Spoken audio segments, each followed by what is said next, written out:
Joseph Patterson, the jury have found you guilty of murder in the first degree. Have you anything to say before the court imposes sentence? Yeah, I got something to say. I just want to tell my friend Mr. Stoll that he's got something coming to him, and he's gonna get it. The court will remind the prisoner the district attorney has but fulfilled the obligations of his office. It is therefore the sentence of this court that the defendant shall be put to death during the week beginning June 2nd, 1938, in the manner and place prescribed by law. You are remanded to the custody of the sheriff. Edward Hennessy, Associated Press. This letter will admit you to the execution as required by law of Joseph Patterson, the State's prison the night of June 4th. Check? Okay. Okay, Hennessy, move on in.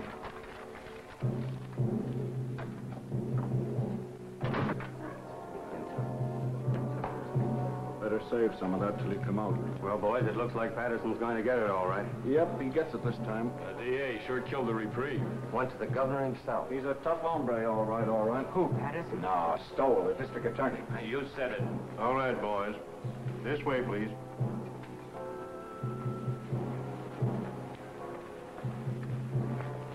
Is it true that they smoke when Don't think about it, Sonny.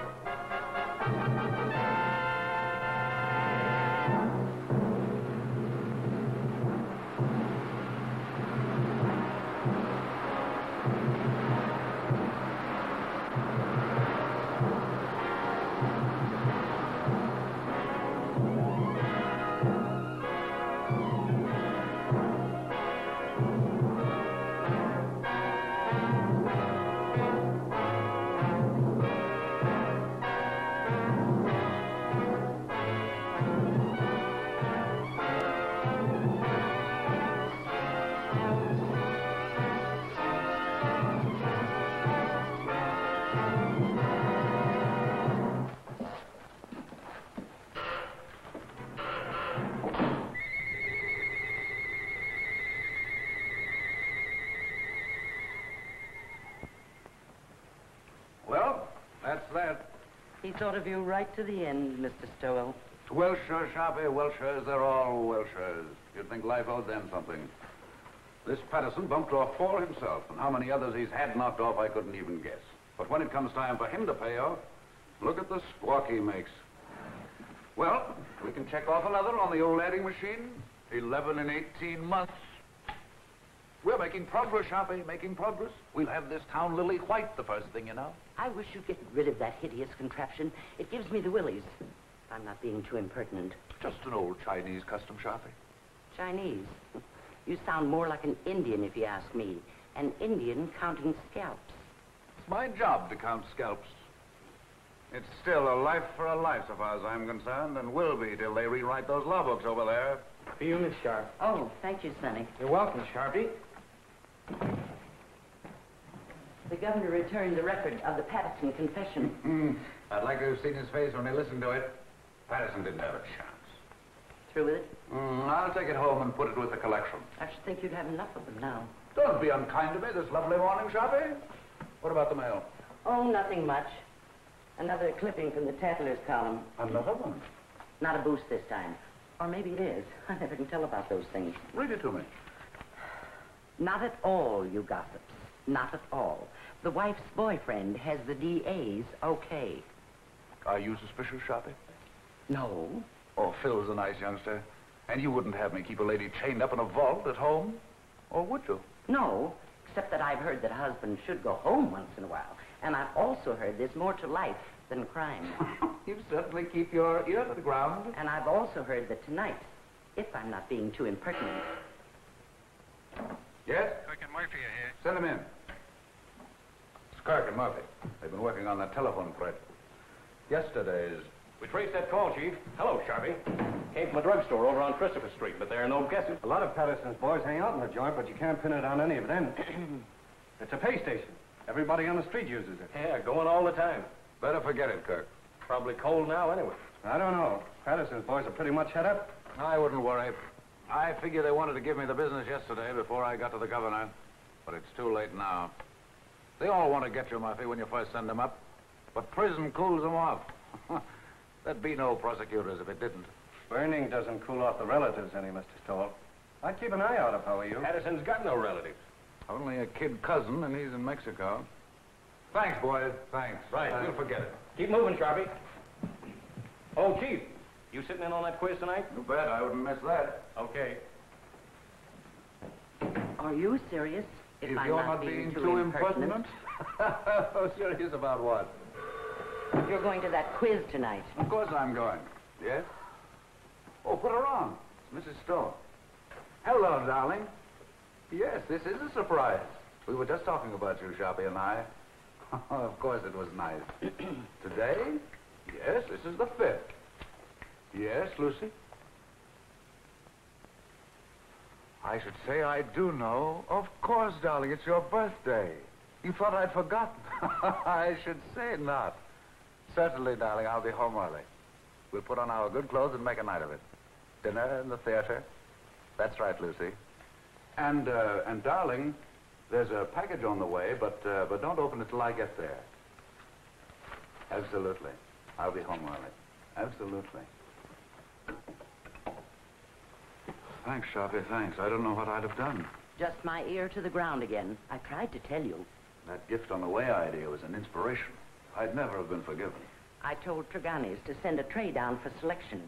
A pair of diamond clips would be nice. Small ones. I'd forgotten completely. I'm a fine husband, I am. I'll order the flowers. Orchids, don't you think? Yes, that'll be fine. I'll telephone Mr. Kirk not to expect you at the quiz tonight. Yes, I suppose I'll have to miss that. Unless you plan to be in 2 places at once. Too bad, though. I should be in on that. Are you going home or not? Yes, oh yes, I'm going home. Don't worry, Sharpie. I'm glad of that. I don't know of anybody just now who could take your place. 10, 15, 24 left to go, Sharpie.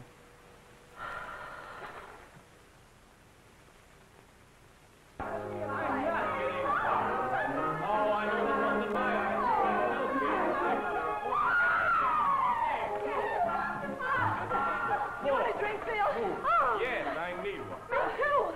I get worse every time I play. You couldn't. Don't let him kid you, Liz. Thank you, Creola. I didn't know, Miss Stowell, if you wanted the ice melted or not. Oh, no, Creola. I think it's better this way. Thank you, ma'am. I can't believe it. She's marvelous. She's my new maid, but you should taste her biscuits. They're wonderful. I'll taste a highball if it's all right for everybody. 2 fingers, please. Don't make it too weak. Hello, Mr. Stowell. Hello. Why, hello, Jim. Hello. Jim, you're Jim. early. How are Hello, you? Jim. How are you? Just in time for a drink. Happy birthday, darling. It is now. I didn't know, Lucy. Why'd you keep it a secret? All the old girls do, Elizabeth. Hiya, Phil. Fine, Jim, fine. Would you like a drink, Helen? I'm ashamed of myself for getting. Me, your cousin, too. Thanks, darling. I'll fix my own. I almost forgot myself. And I'm a husband. Hello. New glasses? A beset from Phil. Isn't it lovely? Birthday present? Oh, they're just replacements for the ones I break. So you remembered. Well, that was nice of you, Phil. Seems I saw something in the papers recently about Lucy and Phil, didn't I? Just a bit of scandal. I can't get away with a thing. I saw that. I wish it hadn't gotten the newspapers, though. Not that I care particularly, but you know, a man in my position... You're joking, aren't you? It was a triple date, Jim, and I didn't show up. The young things took pity on me. You don't think I'm serious? You don't think I suspect Lucy, do you? I didn't know what to think. You know, when you're talking to a district attorney. Well, I hope I'm not bringing my job home with me, Elizabeth. Monster though I'm supposed to be. Caesar's wife must be above suspicion. To Caesar's wife. Wait a minute, John. Do you know what happened to Caesar's wife? Something dreadful. He killed her. Deader than a doornail. Oh. Well, let's just drink to Lucy. Thank you, darling. Hey, Mr. Stowell. Yes, Creola. Telephone. Who is it, Creola? Who is it? It's the gentleman who works in your office, Mr. Stowell. It's Mr. Curry. Oh. Oh, please, Jim. Oh, of course, darling, of course. What's the matter with me? Tell Mr. Kirk I'm not in. And Creola, I'm into nobody from now on. Understand? Nobody. Yes, sir. I understand. You just ain't in. I still don't believe it. Sometimes I wonder if Jim is my husband or just district attorney. How goes it at the university, Phil? I'm on my last postgraduate course right now, political science. Do you know, after this, I'm afraid I'm going to have to go out and go to work? He hates to give up watching football practice. Come on, Einstein. We've got to go. I'm going to make him study tonight or bust. Let's bust. A great, big, beautiful bust all over town. What do you say? Oh, you ninny, come on. Thanks, Lucy, for the game and the drink. See you soon. Bye-bye. Happy Goodbye, birthday. kid. Bye, Thank Phil. you. Good-looking pair of kids. Nice, too. I wonder if they'll ever get married. Mr. Stowell, I told the gentleman you said you wasn't in, but he didn't believe me, Mr. Stowell. He says to tell you it was important, and to tell you that the cousin from Mexico was in town. But he didn't say what cousin, Mr. Stowell. That's all right, Crayola. Thank you. You're welcome. What does that mean, Jim? The cousin from Mexico? Nothing at all. Kirk shouldn't bother me here with details. Well, we'd better go along then. We'll have to hurry if we're going to dress. There's no place to hurry to when I'm with you. Darling.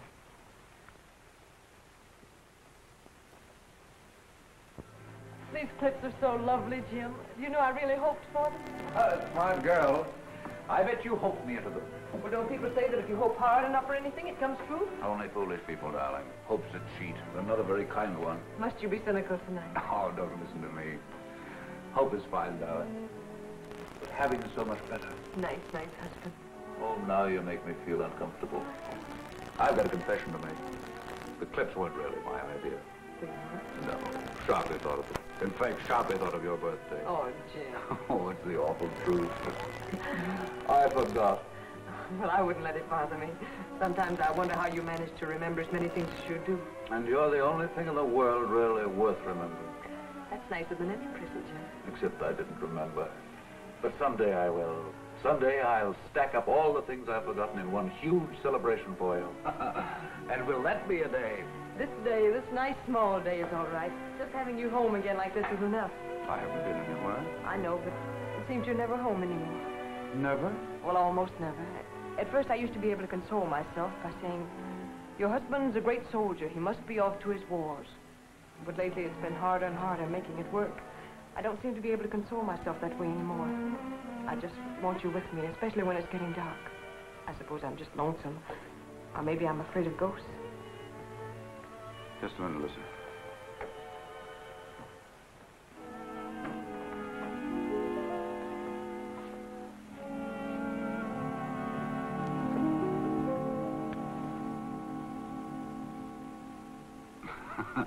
Just in case of ghosts. Jim, must you carry a gun even on our night out? It's nothing, darling. What the well-dressed man must wear. That doesn't sound like you, Jim. I know you're just trying to put my mind at ease, but you didn't used to joke about things like this. It's nothing, Lucy, I promise you. But it isn't nothing. When you scolded Liz this afternoon when she was joking about Phil and me, you said you didn't want to bring your job home with you. Now you are bringing it home with you. You really mean it, Lucy? Well, look, Jim, we can't even go out on a birthday celebration without your being armed. I'm sorry, Lucy. But it isn't as serious as you think. The gun has made everything sort of melodramatic. But I didn't realize that I was bringing the job home with me. Sharpie accused me of it, but I wouldn't listen. I've been wrong. I stand convicted. Pardon me, Governor, and I promise it won't happen again. But it isn't just the gun, Jim. I know, darling. It's me. It's the job. It's everything about me. Yes, Crayola? These just come. Orchid. Oh, this is my birthday. Jim, you're a darling. You're a considerate, impeccable husband. And I'm ashamed of myself for saying the things I did a few minutes ago. Now I'm caught again. Caught? Sharpie thought of the flowers, too. Oh, dear. Well, anyway, this is my birthday. I'll try to think of something original before the evening's over now.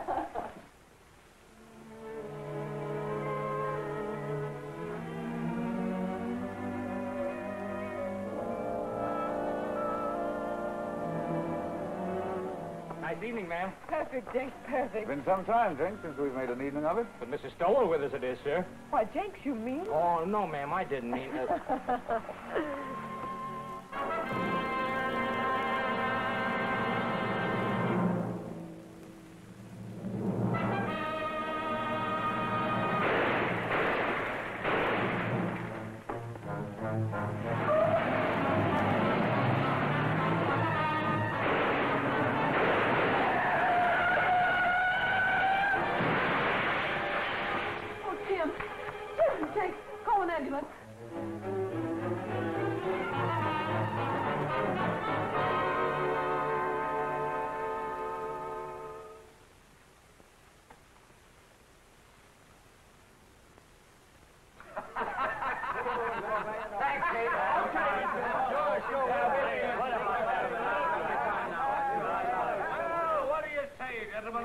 giving a dead man a break.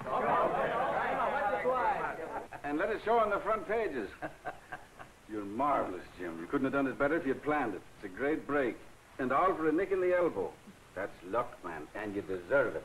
I'd like to have quizzed that kid before he died. Cigarette? I never use them. No, Jim, it's better the way it happens. It's a closed book. We've had enough Patterson. I'd like to have had those newspaper boys in here last night when they were operating. You looked good and sick. The doc wouldn't stand for it. Oh, we'd have had a great break in the morning papers. Well, the afternoon papers are not to be sneezed at in this town. No, sir. If this were election year, we could snap you right into City Hall. Easy, just like that. Thanks, Dan. Thanks, nothing. I'm doing you no favors I'm not doing myself. Well, you got this town by the ear, sir, by its long, hairy ear. You're a hero, that's what you are. Well, goodbye, Jim. I'll be in later with the papers. Right. See you later.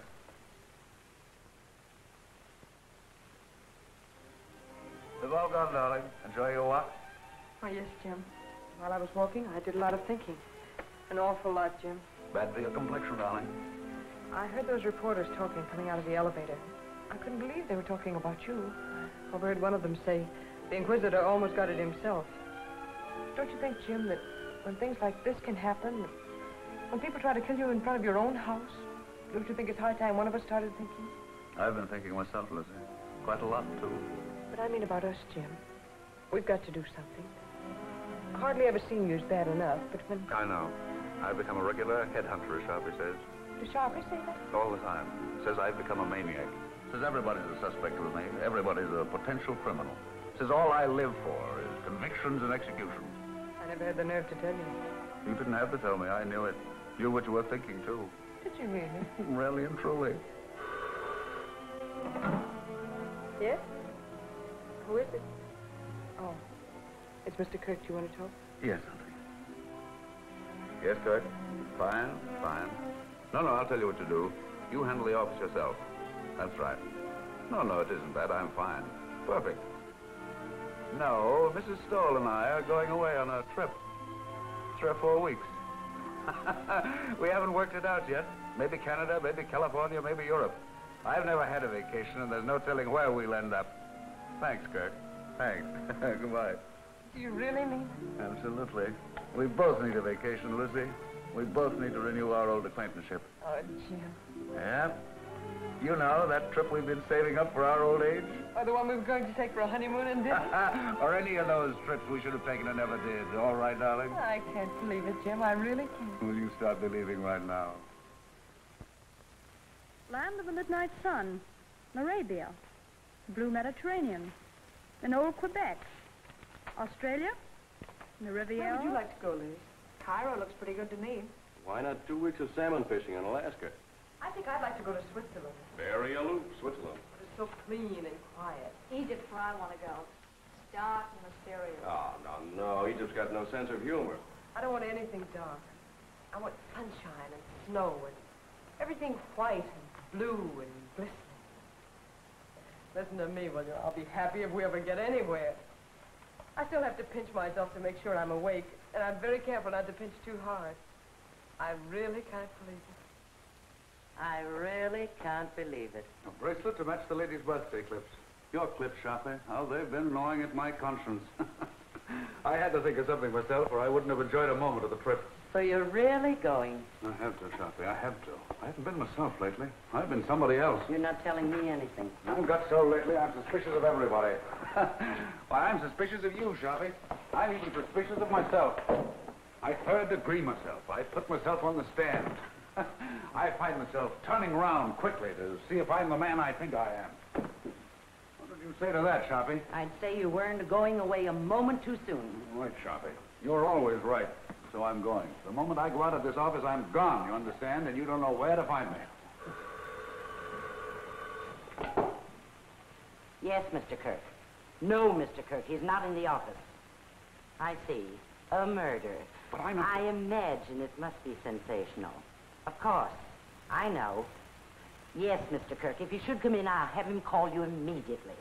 Goodbye. And don't call me Sharpie. The sins you have on your soul, Sharpie. I'd run if I were you. I'm running. Thanks, Sharpie. Goodbye. Thanks. I didn't think you had that much sense. If If I'm you're not being too impertinent.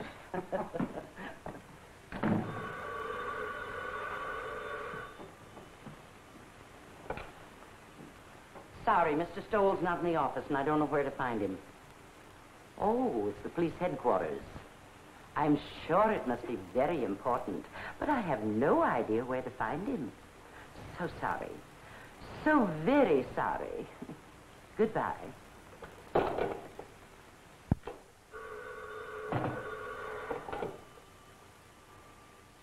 Sorry, he's not here, Captain. Oh, the McAllen murder. That is important. But I don't know where to reach him. You see, Mr. Stoll's gone away on a vacation. I'm so sorry. So very sorry. Goodbye.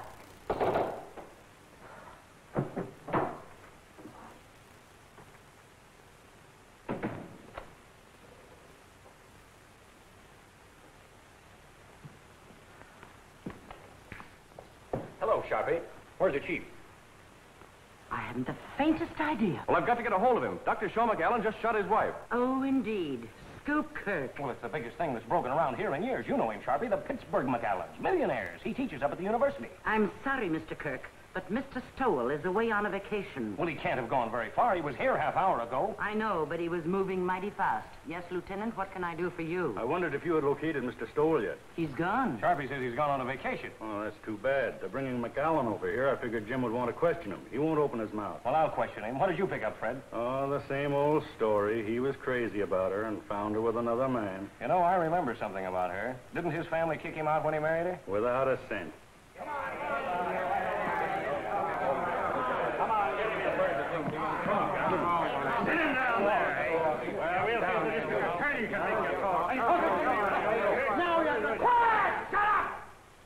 I think I'll be going now, if you gentlemen don't mind. See if you can locate the chief.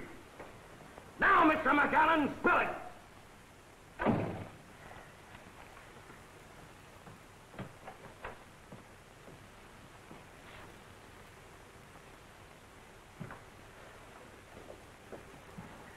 Lock up when they're all through, Pinky. And put the cat out. Okay, Sharpie.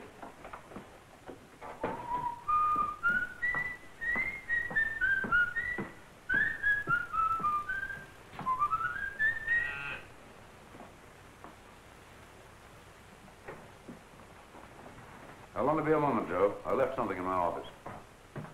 And you remember nothing, Dr. McAllen. But you shot well enough to kill. A precise, deadly shot, Dr. McAllen. Are you sure you don't remember that? Your silence has no point, Dr. McAllen. When you shot to kill, when your gun spoke, you spoke. It's too late now for silence, Dr. McAllen. You're an educated man. You know men have been shooting faithless wives since time began. No, Mr. Kirk. Just a moment, if you please. Gentlemen, if you'll be kind enough, I'd like to be alone with Dr. McAllen for a moment. I can imagine the strain he's been under. Would you be kind enough to leave us alone for a moment? Okay, Chief. Thank you.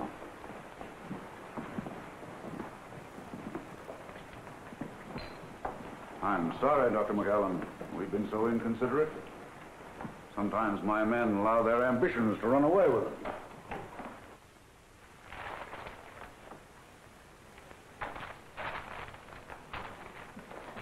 You better sit down, honey, and rest your feet. I caught myself doing that once unaware, and I was wore out for a whole week. Now, that's bad. You may not never get over it. It'll do you good to get the whole thing off your chest. There's no use of talking, Mr. Stoll. There's no use of anything now. Would you like a cigarette?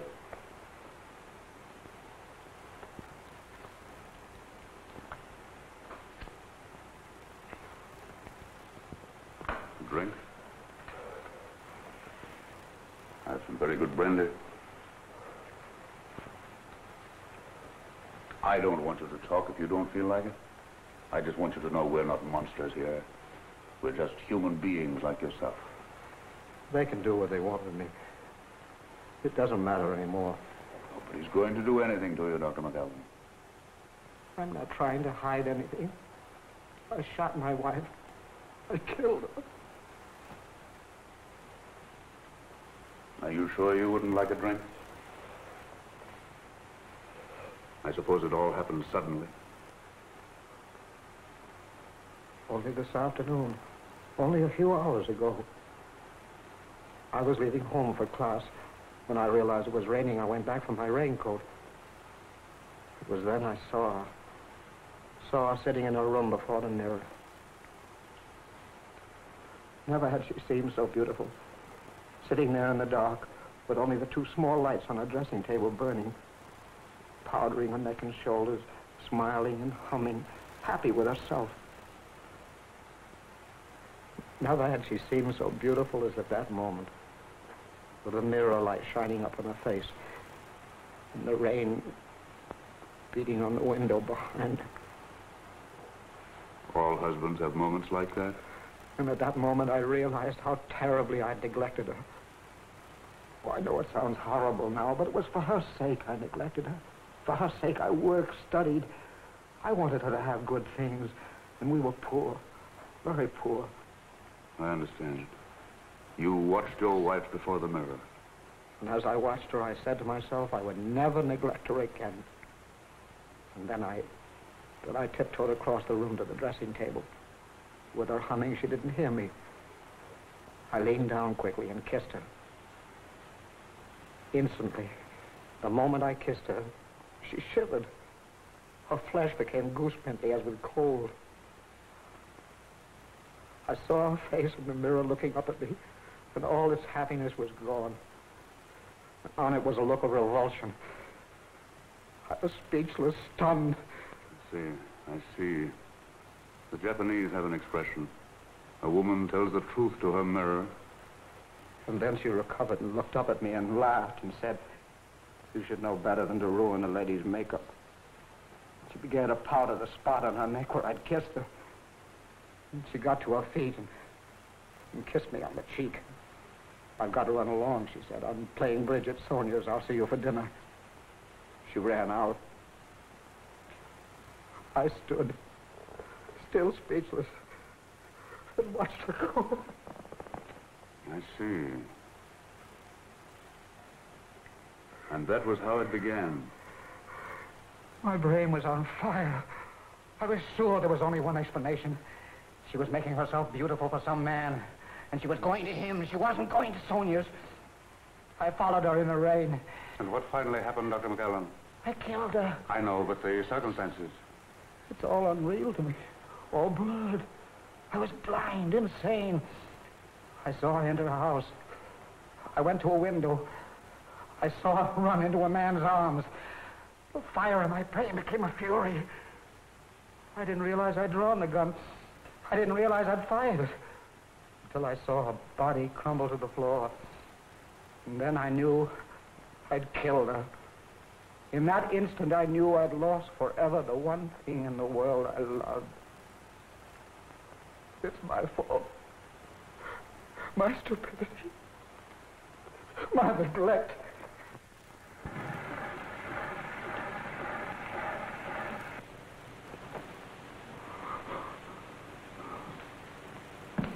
Kirk, better get him out of here. Well, looks as if you'll have to give him a lift. Come on, let's get going. Better have the doctor give him a shot or something. A sleep will do him good.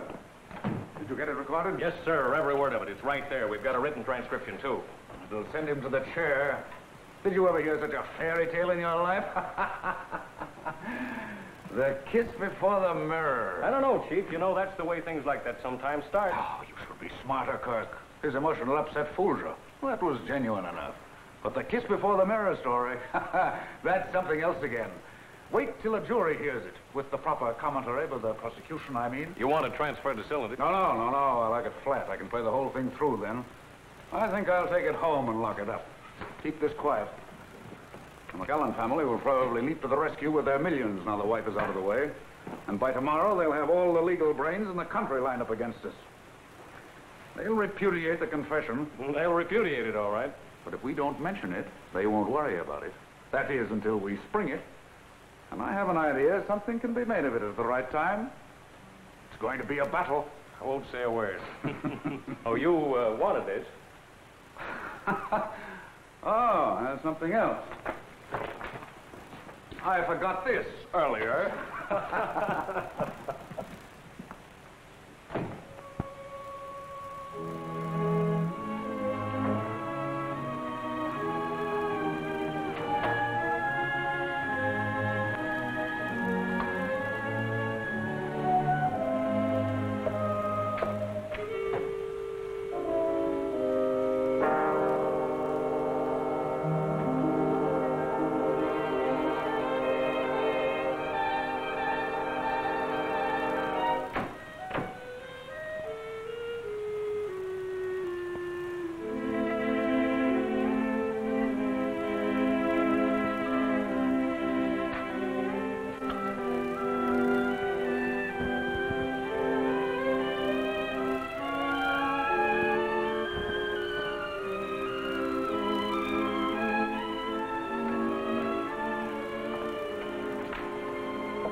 Did you get my message, darling?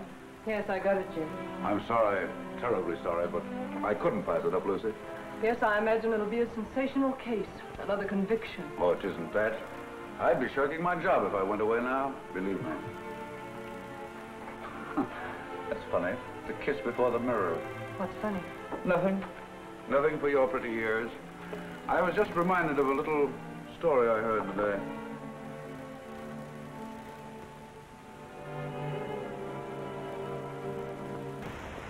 Dave Morrow to defend McAllen. Famous criminal lawyer engages family rallies to professor's aid. So they've hired Dave Morrow. From McAllen, millions begin to talk. Believe me, they'll have to talk pretty loud. Boys down the street this noon are saying he'll buy his way out. Now, I'd like to see someone try it. This is one case I'm going through with to the limit. I can understand some bohunk full of booze on a Saturday night cracking another mug's skull over a crap game. But these polite, sensitive murderers, these sophisticates like McAllen deserve no quarter. And they'll get none from me. Imagine a responsible, intelligent, educated man killing another man. Oh, I've known a lot of men I'd like killed. Oh, I'm serious, Dan. You wouldn't do it. I wouldn't do it. And the last thing either of us would ever think of doing is killing a woman. Crimes of passion, psychologists call them. Crimes of decadence, I call them. Luxuries, indulgences. Yes? Kirk is here. Send him in. Well, Jim, I've got to run. One thing is certain anyhow. This time you've got the people back of you. Up to now, you've been picking on the rank and file, those mugs and bohunks you mentioned, the masses. Now, you've bagged a highbrow, a millionaire, and it'll do you a lot of good, Jim. An awful lot of good. Hello, Eddie. Well, how do you do, sir? Come on in, I'm on the way out. Goodbye, Jim, and good luck. See you later. Goodbye, sir. Well, he had a permit for the gun, all right.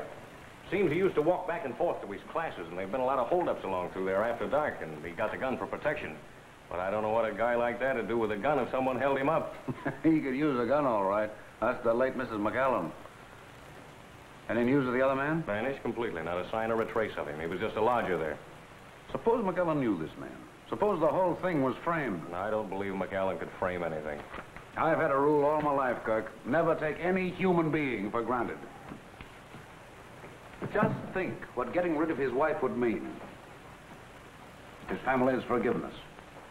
Return to the security of millions. A chance to follow his studies and comfort.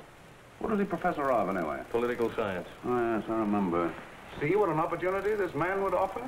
It's true he neglected her. He said so himself. And why didn't he kill the man? That's what a man usually does. Kills both of them. But not a professor of political science. I was just telling Dan Ellison. McAllen's one of those sensitive murderers. Consider that fancy tale of his. The kiss before the mirror. It's raining out. He comes back for his raincoat. Sees his wife. Kisses her. She laughs at him. Suddenly he sees red. My brain was on fire. I was sure there was only one explanation.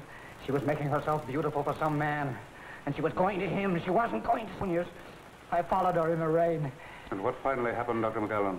I killed her. I know, but the circumstances. It's all unreal to me. All blood. I was blind, insane. I saw her enter a house. I went to a window. I saw her run into a man's arms. The fire in my brain became a fury. I didn't realize I'd drawn the gun. I didn't realize I'd fired it. Until I saw her body crumble to the floor. And then I knew I'd killed her. In that instant, I knew I'd lost forever the one thing in the world I loved. It's my fault. My stupidity.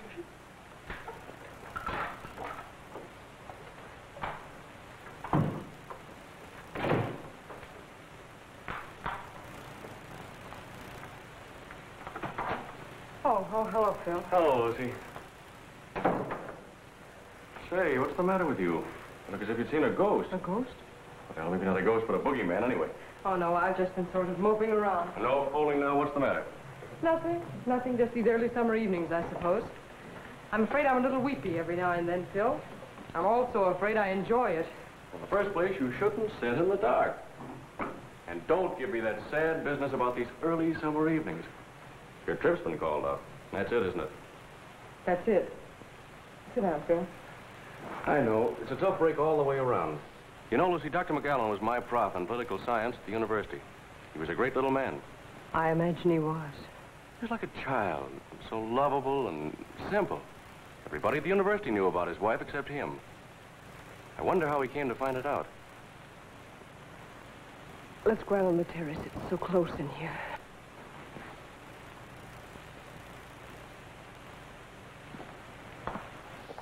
This fresh air is better.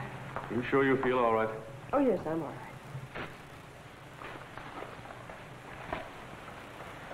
Well, it was Dr. McGowan I came over to talk about, but perhaps I better let it go. You seem to have enough bother. Oh, go ahead, Phil. I'm fine now.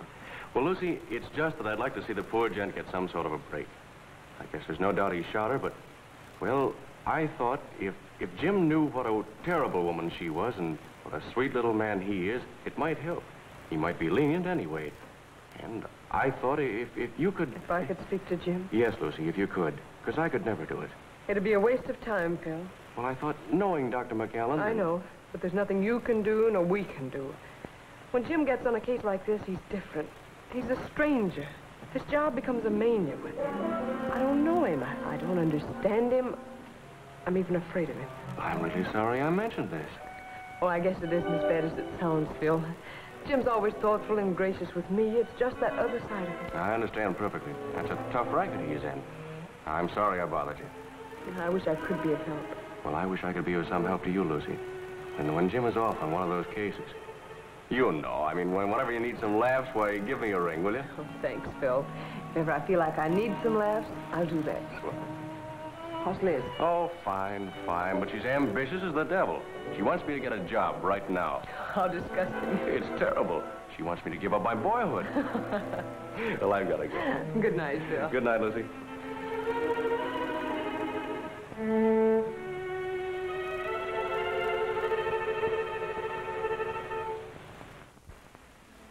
Oh, I didn't know you were here, Jim. How long have you been home? Just a few minutes. Out for a walk. No, Phil dropped over. We've been out on the terrace talking. Phil likes the dark, too. Writing poetry, I suppose. Oh, no. Phil's one of our young realists. He lives the sort of poetry, though. Limericks, I imagine. No, popular songs. Gay ones, bright ones. How's Elizabeth? Oh, she's fine. Phil says she's ambitious as the devil. She wants him to give up his boyhood. He couldn't mean his childhood, could he? What's the matter with you, Jim? No. Why? Talking like that. You like Phil, don't you? You always have. Of course I like Phil. It's just my evil nature, darling. I was so disappointed not to find you here. I'm afraid I'm old-fashioned. I want my woman in the house when I come home. What's got into you, Jim? I was here. Yes, I know. I guess it was just when I found you here with Phil, I was... You don't mean jealous, do you? No, not jealous. Envious. I envied him. I envy anybody who has a single moment of your time. I envy them your eyes, your voice, your presence. I even envy them your shadow. Do you know the other morning when you told me of some wild dream you had that night? How you'd gone to a masquerade and I wasn't there? Do you know, I was furious. Furious because I wasn't there in your dream. Furious with all the people who were. I didn't say anything about it, but it wasn't until I got to the office that I was myself again. Charlie's right, Jim. You are going crazy. With worship of you, darling.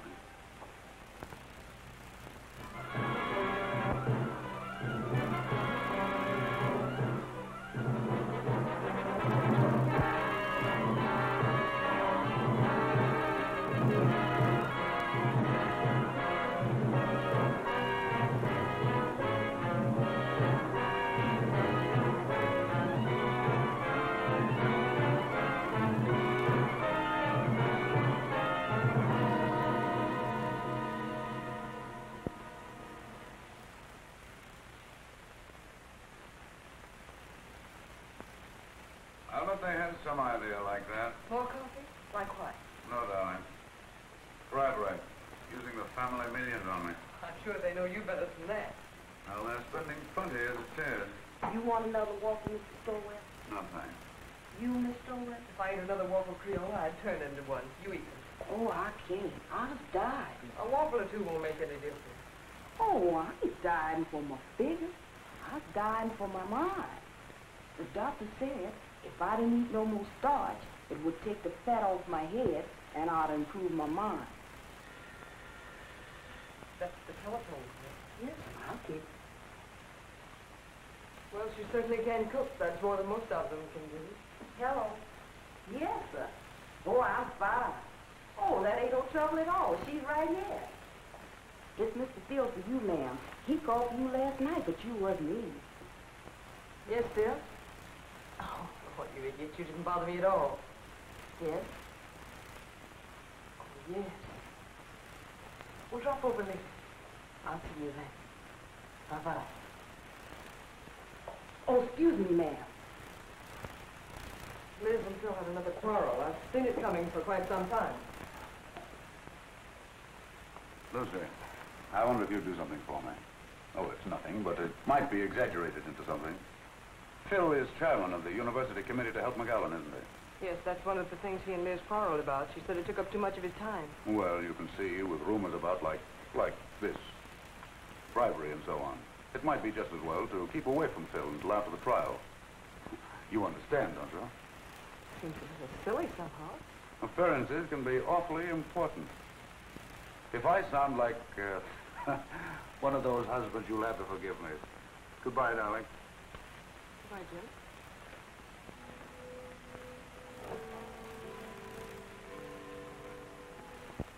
No, Dave, the job was premeditated, and I'm pretty sure I can prove it in court. Aren't you going just a little bit out of your way, Jim? I'm not just talking as his attorney when I say that he was not in his right mind. I know, you're just talking as an old friend. Now, I've defended many a criminal, and if McAllen's one, I'm giving up the profession. Believe me, if ever a man was insane, he was. So, it's insanity again, Dave. I suppose you've got your battery of psychologists and experts all lined up. And when they get through, you'll have McAllen fixed up so mad, you'll be asking us to believe that was his wife who shot him. Cigarette? No. But I tell you, the man was really crazy. It's the only possible explanation. If you keep on, none of us will be responsible for anything. We'll do what we like. We'll steal, kill, anything. And if the police catch up with us, we'll just go out and hire someone as smart as you to prove us crazy. That is, if we have the money. Now, look here, Jim. I'll give up my fee in this case if you'll play ball. Change the indictment to manslaughter with a recommendation for clemency, and we'll close the case. No, Dave, can't do it. Not and run this job as I see it. A man who murders, regardless of the circumstances, is already a criminal at heart. Oh, forget the job this time. McAllen's a human being, and the most helpless human being I've ever come across. You ought to go over there and take a look at him. I get it now, Dave. You're just giving me the human interest business. No, Jim. This is no trick. I tell you, McAllen is just a man like the rest of us. A man who is madly in love with his wife and blind with jealousy. Why, what's happened to him might have happened to any of us. Might have happened to me or to you. Stop your kidding, Dave. See you in court. He looks as if you'd pinned these ears back. Well, that looks fool you, Kirk. Mara's a tough and wily gentleman. We've got a fight on our hands.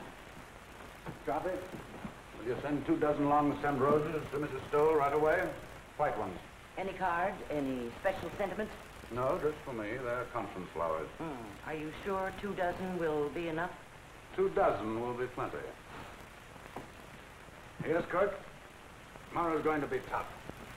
But I'll send his psychologists and experts screaming back to Vienna when I get through with them. Wait till I spring that confession. A kiss before the mirror.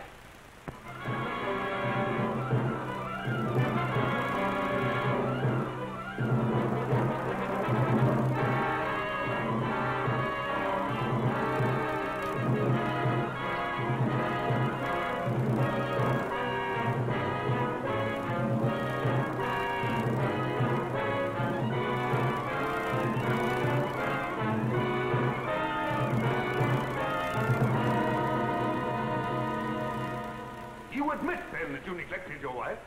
You saw little of her.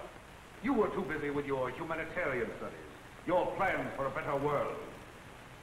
I must ask you again to answer yes or no. Yes. Thank you. Did your plans for a better world include, by any chance, better consideration for your wife? I object, Your Honor. The question is irrelevant and inapparent. Objection sustained. The district attorney will please control his sarcasm. You are a professor of political science at the university, is that right? Yes. Your students loved you, liked your courses. I think so. You spent a great deal of your time with them, long hours after class, and in the evening. Yes.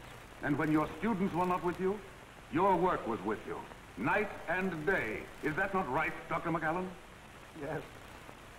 How long would you say, Dr. McAllen, how long was it before your wife's death that you took her out, say, to dinner, to a party, to the theater? I object, Your Honor. The question is irrelevant. Objection overruled.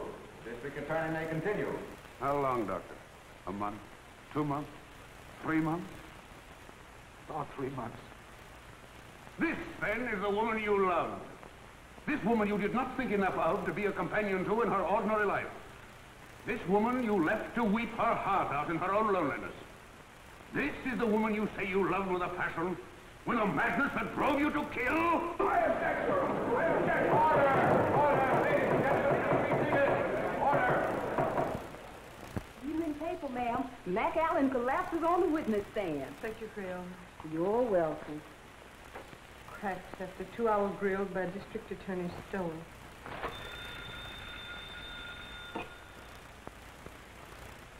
Hello. It's the telephone, ma'am. Who is it, Gail? It's for you, ma'am.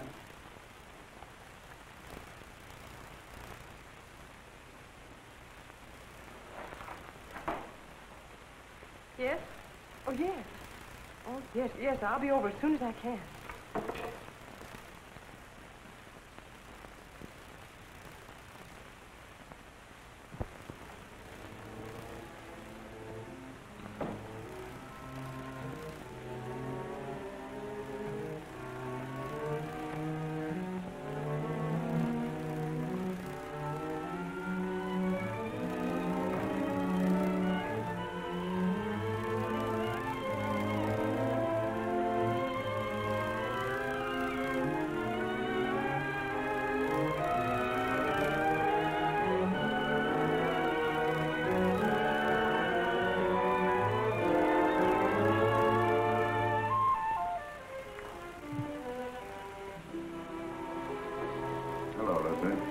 I didn't expect you home so early.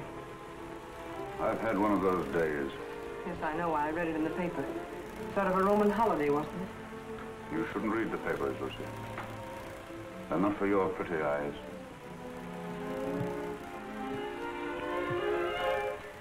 Jim. What's the matter, Lucy? Nothing, Jim. I have to go to Elizabeth's for a few minutes. I wish you didn't have to go out tonight, Lucy. I'm sorry, Jim, but I have to. I'll be back before dinner.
Shining up in her face. I leaned down quickly and kissed her. Instantly, the moment I kissed her, she shivered. Her flesh became goosepimply as with cold. I saw her face in the mirror looking up at me, and all its happiness was gone. On it was a look of revulsion.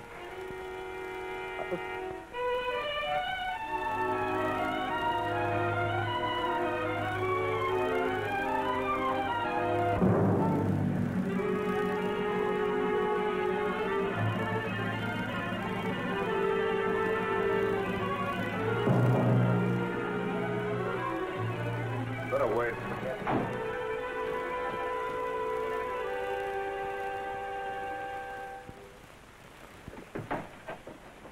Why, Jim.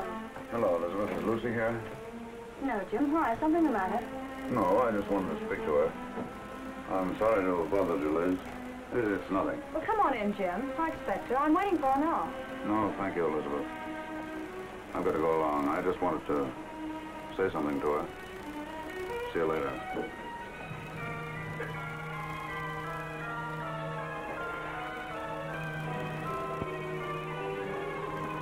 "406 Maple Drive." Yes.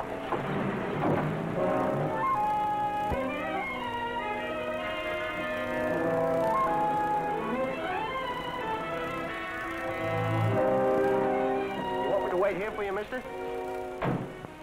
No. You better not wait.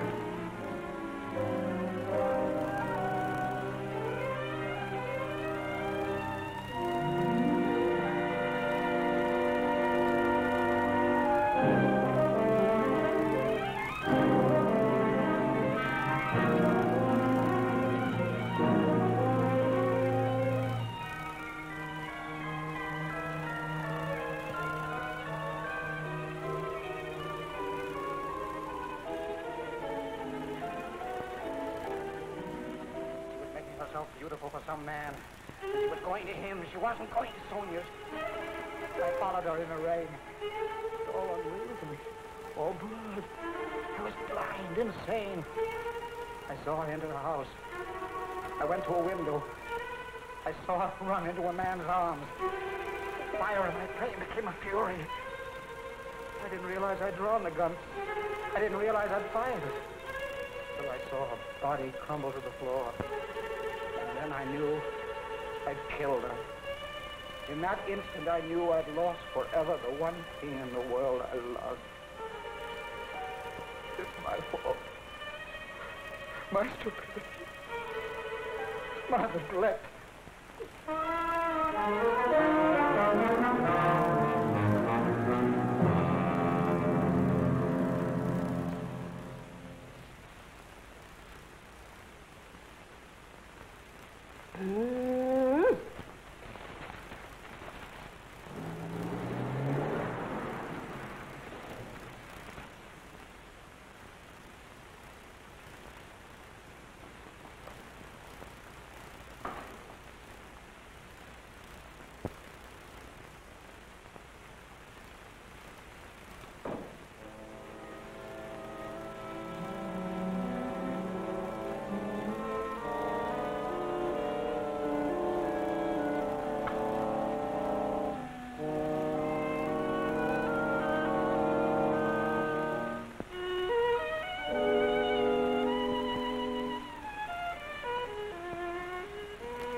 Stupid record. I should have bought some new ones. Liz said you were looking for me. What is it, Jim? Nothing. Nothing much. I guess the case is about getting on my nerves. I simply wanted to tell you that I wouldn't be at home tonight. I'm staying in town. Oh, I see. It's much better if I'm near the office. Yes, I suppose it is. The office is terribly important. I can get someone to stay with me here. Yes, I'm sure you can. See you tomorrow.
that you, Phil?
Proceed.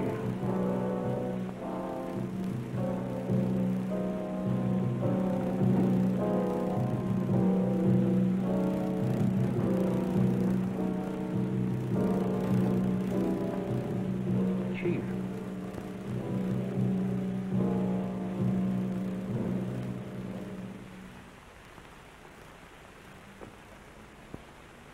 I would like the permission of the court to request a change of the present indictment. In the form in which it was returned? In its form and in its intention. This request is quite unusual. But I beg Your Honor to believe it has nonetheless been most carefully considered. The jury will please retire.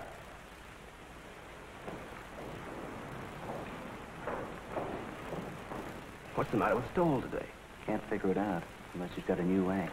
He looks as if he's ill. I do hope nothing's happened to him. This is the only day I can come. Here's where he pulls something out of his sleeve. The state has come to the belief that the indictment of murder brought against the defendant in this case was not fairly and justly conceived. The attorney for the state has come to the belief that he acted without premeditation. If it please the court, the state recommends that this indictment of murder be amended to a charge of manslaughter.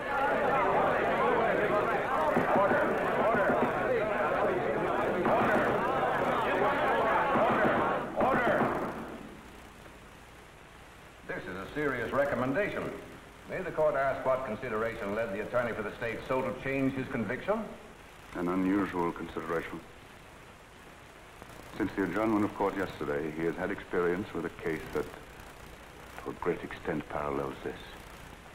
In fact, is extraordinarily similar to it. And his findings in that case have urged him to reconsider this. He realizes, especially in view of rumors that have been afoot, the grave charges he leaves himself open to in making this recommendation, but he implores the court to believe that there are unimaginable moments when a man, a poor, weak man, jealous, blind, frantic, may kill the one he loves more than anyone, more than anything on earth, may kill her by some strange, tragic perversity, and in killing her condemn himself to a life of sorrow and regret. And that, not death, is his punishment. And believe him, Your Honor, it can be a terrible one.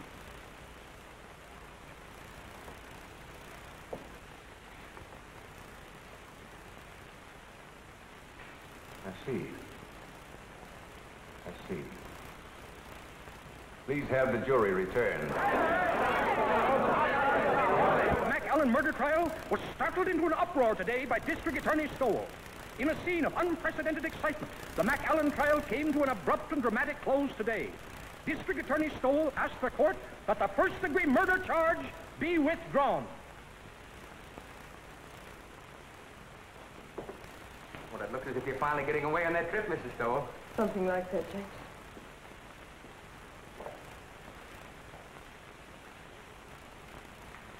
Miss Stoll! Miss Stowell? That's it, Creola. Mr. Stowell just let that McAllen man go. You let him go? Yeah, something like that. You just come on in and listen, Miss Stowell. So the alleged vice players surprised the spectators and the court by asking that the first-degree murder charge be dismissed. The jury, following Judge Forbes' instructions, immediately returned a verdict of manslaughter with a recommendation for clemency. The penalty calls for from 10 to 20 years.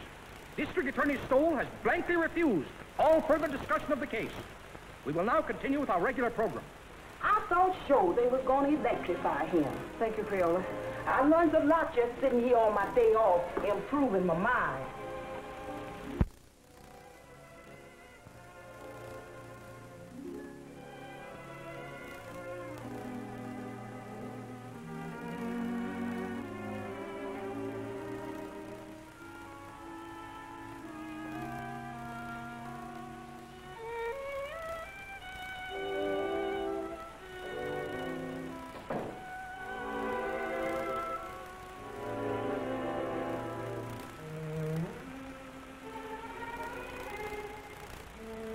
I saw drinks outside.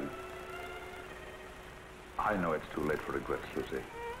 I've been mad. Mad. There's no other word for it. No other explanation of my selfishness and stupidity. You've always been generous, Lucy.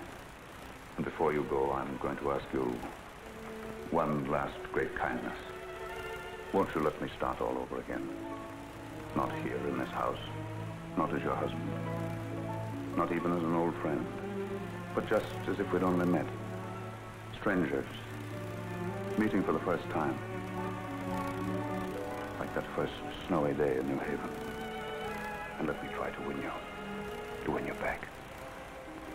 I don't know, Jim. When you walked out last night, it seemed that your job, the prosecutor, had won. Believe me, Lucy, I didn't know. I didn't realize what had happened between us until yesterday when I saw you sitting before the mirror. When you kissed me? Yes, when I came home. I hated you then. I just read your cross-examination of McAllen and how he collapsed on the witness stand. And you seemed to me more of an executioner than an attorney. I know. I understand, Lucy. And afterwards, when you left the room, I realized the truth for the first time. Hello, folks. I want you all to meet the young lady's husbands. We were married before breakfast. Oh, Liz, I'm so happy. I don't know what I'm crying for. Come here, bride. Kiss Mr. Stoll. After all, it was his wife that did it. That's right, Jim. He was really going to run out. Don't I know? When I was over there last night, he had his bags all packed. My bag, you mean? All the happiness in the world, Elizabeth. Thanks, Jim. I don't have to wish you happiness, Phil. You have it. Thank you, Jim. I hate to admit it in front of two women, but I think you're right. Thank you, sir. Oh, Jim, isn't there a bottle of wine on ice? Not now, Jim. Save it until we get back. Come on, Victim. We've got to run. On to Niagara Falls. To Niagara Falls? Phil insists. He wants to be different. We're going to drive up in the flivver, and I tie the tin can and ribbons out all by myself. And he's made one of those just married signs, too. Didn't I read somewhere about the bridge over the falls being done? Well, we can still send postcards. That was a marvelous thing you did today. You're a great man, Jim. Hardly. I just came to my senses, that's all, Phil. Well, come on, Liz. We've got to be moving. Well, goodbye, Phil. Goodbye, Jim. Goodbye, Lucy. Goodbye. Good luck. Thanks again, darling. Forget it. Ring us up when you get back. Come on, Mama. We got to go. Don't call me Mama. I don't like it. Well, you better get used to it. Hello. It's the telephone, Mr. Stowell. Who is it, Creola? It's that Mr. Allison from the office, and he said it was most urgent. No, Dan. No, I've had enough of the job. Enough for a while, anyway. That's right. No, I won't do it. No, I'm not resigning, Dan. The job's all right. The trouble's with me. I've just got wise to myself. But, Jim, the newspaper boys are packed outside, and there's some pretty nasty talk going around. Yes, bribery. The McAllen millions, you know what I mean. Let them talk. Let them investigate. Let them do what they like. I'll take care of them all when I get back. Let me talk to Sharpie.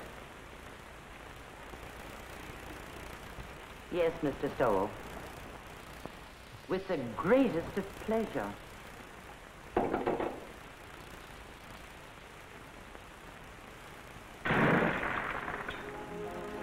That's my little good deed for the day. Never mind that, Jane. And please bring the other bags back. I won't be going for a few days. Yes, ma'am. At first, I couldn't believe my ears. Someday, darling, I'll tell you a story and you won't believe your ears. About us? About me. About my great reformation. It happened last night. Tell me. I'll tell you on the boat for Europe, darling.